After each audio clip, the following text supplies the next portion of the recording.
Hi guys, welcome back to Be Spiritual. It's going to be a collective reading. It's going to be general, so it may or may not resonate. Take what fits, leave the rest, and characters in the story can always be reversed, vice versa. So I've been filming them this way. First of all, I just realized I have no idea why I turn this table around when I do the videos from above, because it makes no sense. Now you can see my tapestry, so that's a good thing. Alright, it's going to be a general reading, like I just said. I really want to like dive deep here. I feel like we've just been getting the same story for like ever. Let's start with these because these are usually pretty deep. They're really hard to shuffle, but and I don't know why I've started doing these without me showing. I don't know if I'll keep it this way. I kind of like it because then you can see all the cards. It's good for at least the see, then I can just keep it all like this. Isn't this okay? Sorry, I'm like processing right now. Isn't that nice? All right. Anyways, all right. Let's see what we got going on with the collective. What do we need to know? What's important? Give us something that we don't already know. Like, what is something spicy? Okay. Heaven sent.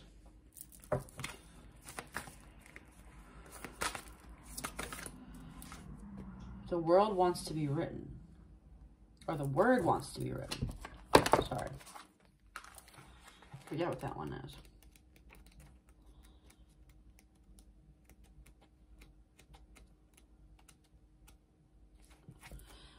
You might have been taught that creativity is something you have to work hard to access, or that finding your life purpose is so difficult that you must search high and low for it.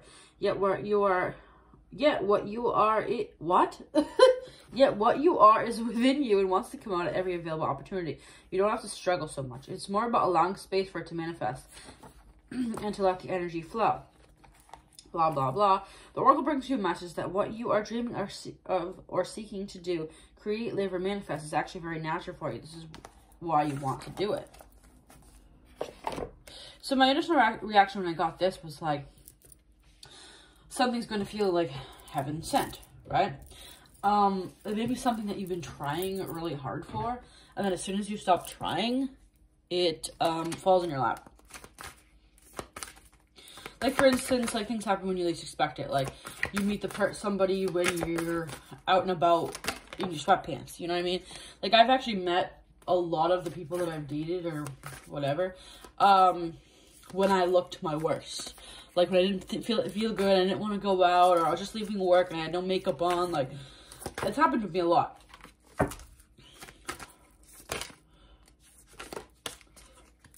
So, if you've been like, so today I asked for something more deep, right? So, if you've been kind of searching to find your person or your career or whatever, it's like, as soon as like they always say, as soon as you stop searching, it arrives, right? As soon as you stop obsessing, as soon as you stop chasing.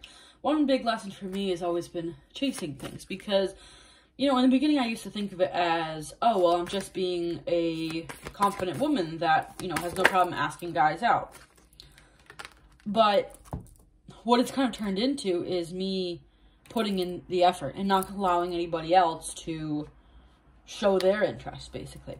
I'm always the one, I kind of act like the guy. I tend to lead more masculine energy anyways, but a lot of guys don't like that when it comes to stuff like that.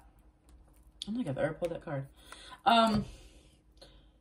So I feel like the biggest lesson for me lately is to, you know, if something isn't reciprocal, to let it go. Don't always be the one to message. I mean, you can definitely be the one that messages first sometimes, but when it becomes you being the only one that asks to hang out or messages first or whatever, that's when it becomes an issue. Basically, when you're trying too hard, like I've been talking about. So,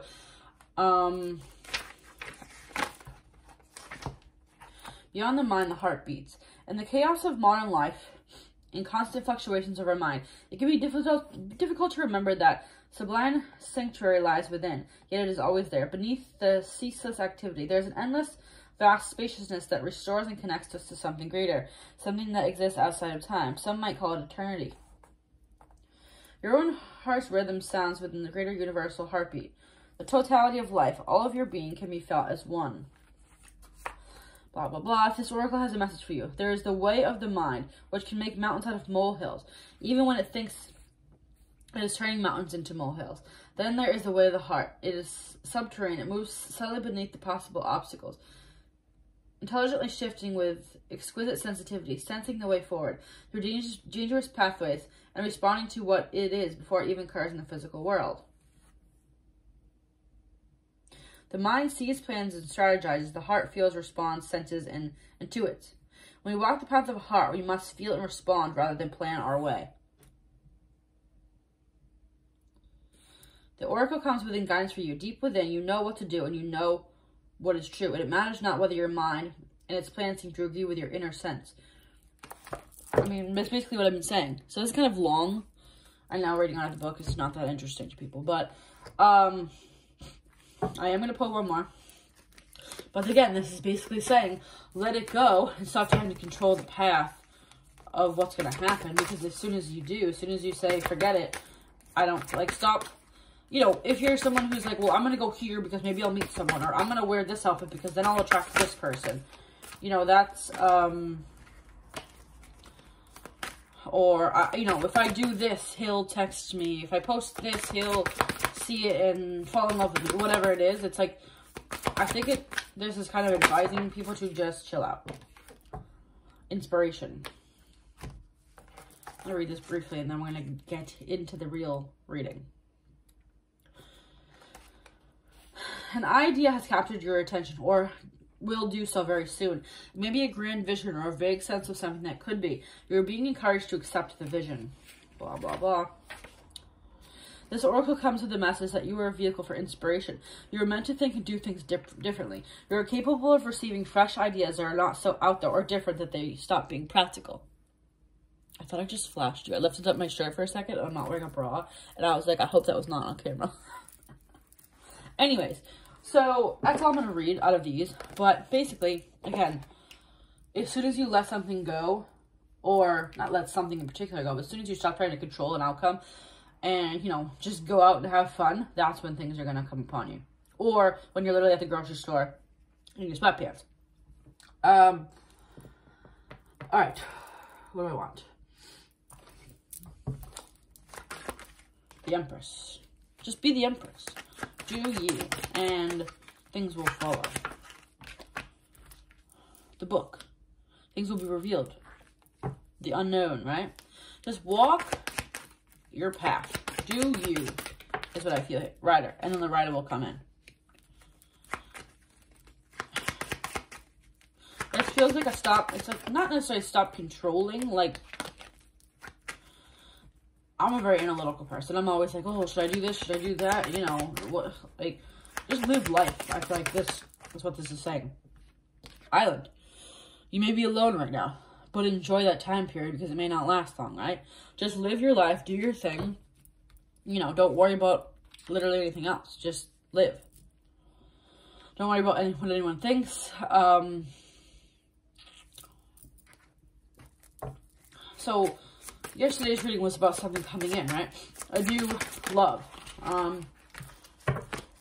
Something that was going to be equal give and take, balanced. And I think this is almost, these readings almost feel a little bit reversed because it's like, you know, that's the surface level thing. Well, okay, yeah, something's coming in. But in order for that thing to come in, it requires this. It requires a surrender, basically. So giving it up to the universe and saying, I'm no longer going to seek this. Dragonfly. Being lighthearted. Finding out things coming to light. Adapt, change, heal. I like you. Someone likes you. Romance is blooming. Fun, flirting, wants to date.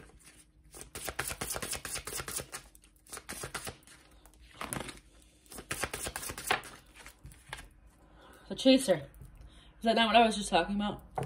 Stop being the chaser. And I've even learned that recently with jobs. I interviewed for a job, and they were like, oh, well, we decided we're not going to do this position right now because we have to redo the finances or whatever. I was like, okay. They're like, we'll let you know. I saw the job reposted a month later, and I messaged them, and I'm like, hey, I saw you reposted. You know, I'm still interested, blah, blah, blah. And they didn't answer me.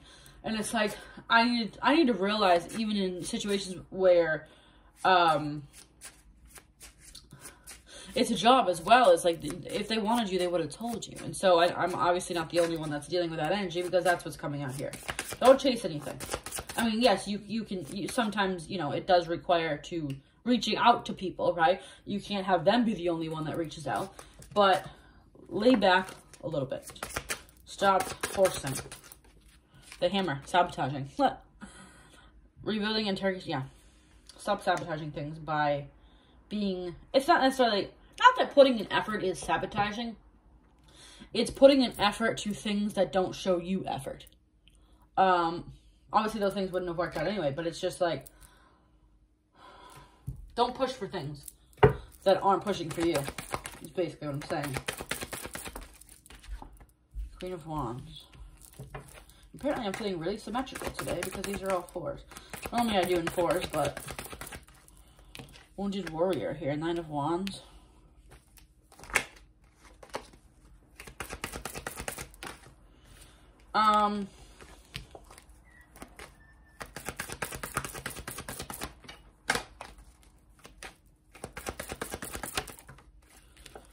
The Emperor. Empress, Emperor, right? You need to be the counterpart. So, but there's some sort of anxiety and fear here. What's up with this 9 of Wands? Ace of Swords. Truth and clarity.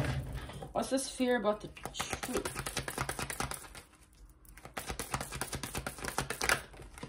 Ace of Cups.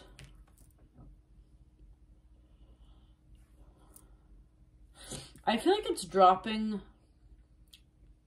This feels like clarity of like, I know I need to stop pushing for something.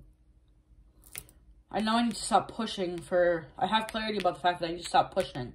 But I'm afraid to stop pushing because I feel if if I don't push, I'm not going to get it. But that's actually the exact opposite. How's this 9 of Swords? Hierophant. The Wheel. Anxiety that you're not going to get this commitment and what's meant for you. I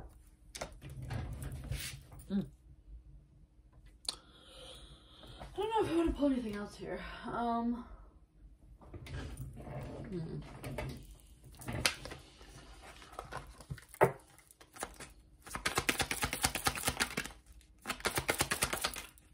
Poverty.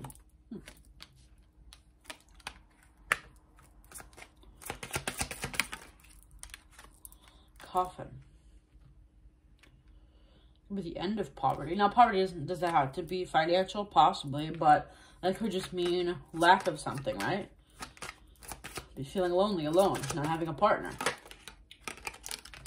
Exactly. But that's going to change. Death and rebirth. Change. It's like, you know how they always say it will happen when you least expect it, or it'll happen when you stop looking, right? Wealthy man. Maybe someone that's wealthy, right? Here's the thing. That doesn't necessarily have to be the fact that it's wealth, right? You know, it could be going, yes, could be going from poverty to wealth, sure.